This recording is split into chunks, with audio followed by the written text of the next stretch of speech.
हे मुनीश्वर, जैसे मृग सब कमलों को खा जाता है, उससे कोई नहीं बचता, वैसे ही काल भी सबको खाता है।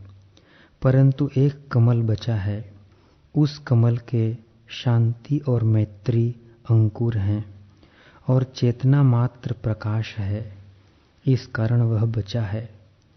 काल रूपी मृग इस तक नहीं पहुंच सकता, बल्कि इसमें प्राप्त हुआ काल भी लीन हो जाता है।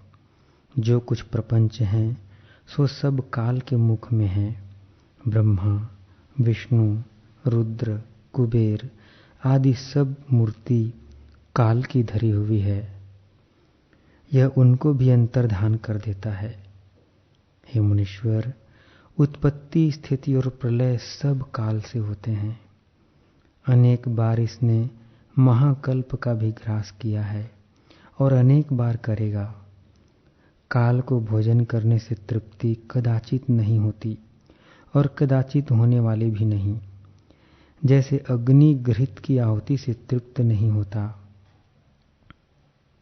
वैसे ही जगत और सब ब्रह्मांड का भोजन करके भी काल तृप्त नहीं होता। इसका ऐसा स्वभाव है कि इंद्र को दरिद्री कर देता है और दरिद्री को इंद्र कर देता है। सुमेरी को राई बनाता है और राई को सुमेरु करता है। सबसे बड़े ऐश्वर्यवान को नीच कर डालता है और सबसे नीच को ऊंच कर डालता है। बूंद को समुद्र कर डालता है और समुद्र को बूंद करता है। ऐसी शक्ति काल में है। यह जीव रूपी मच्छरों को शुभाशुभ कर्म रूपी छुरे से छेदता रहता है। काल रूप का चक्र जीव रूपी हणिया की शुभ अशुभ कर्म रूपी रस्सी से बांध कर फिराता है और जीव रूपी वृक्ष को रात्रि और दिन रूपी कुल्हाड़े से छेदता है। हे मुनिवर, जितना कुछ जगत विलास भासता है, काल सबको ग्रास कर लेगा। जीव रूपी रत्न का काल डब्बा है, सो सबको अपने उदर में डालता जाता है। काल यूं खेल करता है कि चंद्र सूर्य रूपी गेंद को भी ऊर्ध्व को उछालता है और कभी नीचे डालता है। जो महापुरुष हैं वह उत्पत्ति और प्रलय के पदार्थों में से किसी के साथ स्नेह नहीं करता और उसका काल भी नाश नहीं कर सकता। जैसे मुंड की माला महादेव जी गले में धारे हैं, वैसे ही यह भी जीवों की माला गले में डालता है। हे मुनिवर, जो बड़े बलिष्ठ हैं उनको भी काल ग्रहण कर लेता है।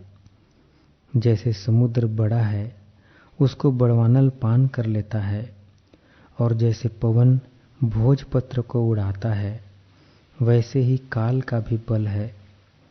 किसी की सामर्थ्य नहीं जो इसके आगे स्थित रहे।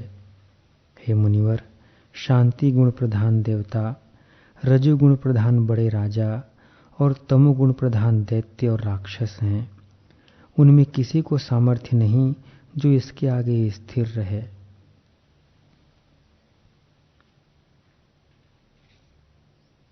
हे मुनीश्वर, यह काल किसी को स्थिर नहीं होने देता। यह महाकठोर है, दया किसी पर नहीं करता। इसका भय मुझको रहता है। इससे वही उपाय मुझसे कहिए जिससे मैं काल से निर्भय हो जाऊं।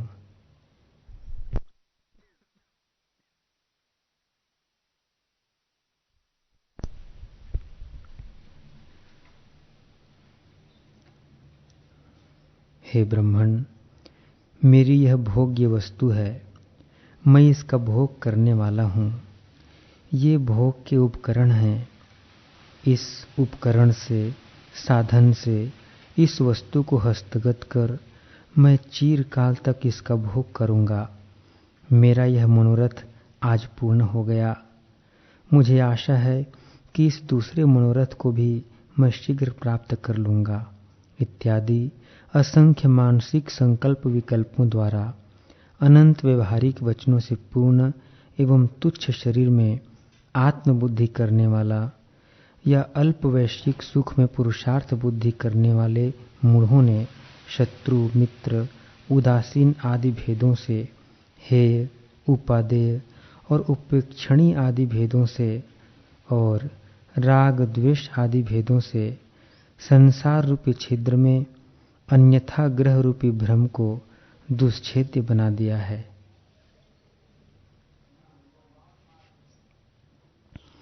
जाल के समान दूर से ही आकृष्ट कर बांधने वाले विषयों तथा पिंजड़े के समान परिच्छिन्न स्थान में बांधने वाले देह के समूह रूप इस अवस्तुभूत संसार के प्रति विवेकियों को कैसे आदर हो सकता है। दर्पण में प्रतिबिंबित फल को बालक ही खाने की इच्छा करते हैं, विवेकी नहीं। जैसे दर्पण में प्रतिबिंबित फल को खाने की इच्छा करना मूर्खता है, वैसे ही अवस्तुभूत इस संसार में आस्था करना मूर्खता ही है।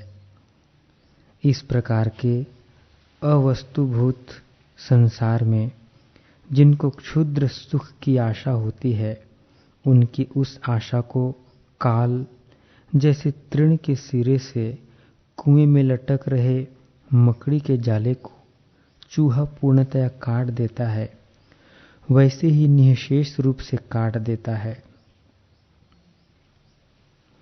जैसे बड़वाग्नि चंद्रोदय आदि से उमड़े हुए समुद्र को नष्ट करती है, वैसे ही इस संसार में उत्पन्न हुई ऐसी कोई भी वस्तु नहीं है जिसे यह सर्वभक्षी काल न नष्ट करता हो। जैसे बड़वाग्नि प्रतिदिन समुद्र को सोखती है, वैसे ही यह सर्वभक्षी काल भी प्रत्येक वस्तु को निगलता है। भयंकर रुद्र रूपी काल सर्वसाधारण रूप से इस संपूर्ण दृश्य प्रपंच को निगलने के लिए सदा उद्यत रहता है। असंख्य ब्रह्मांडों को अपने उदरस्थ करने के कारण सर्वात्मा को प्राप्त हुआ यह काल बल बुद्धि और वैभव आदि से महान भूतों के लिए एक क्षण भर भी नहीं ठहरता, सबको तुरंत नष्ट कर देता है। जैसे गरुड़ सांपों को निगल जाता है, वैसे ही काल भी जो अनुपम रूप से संपन्न थे, जो पुण्यात्मा थे और जो सुमेरु पर्वत के समान गौरवान्वित थे, उन्हें हड़प कर गया।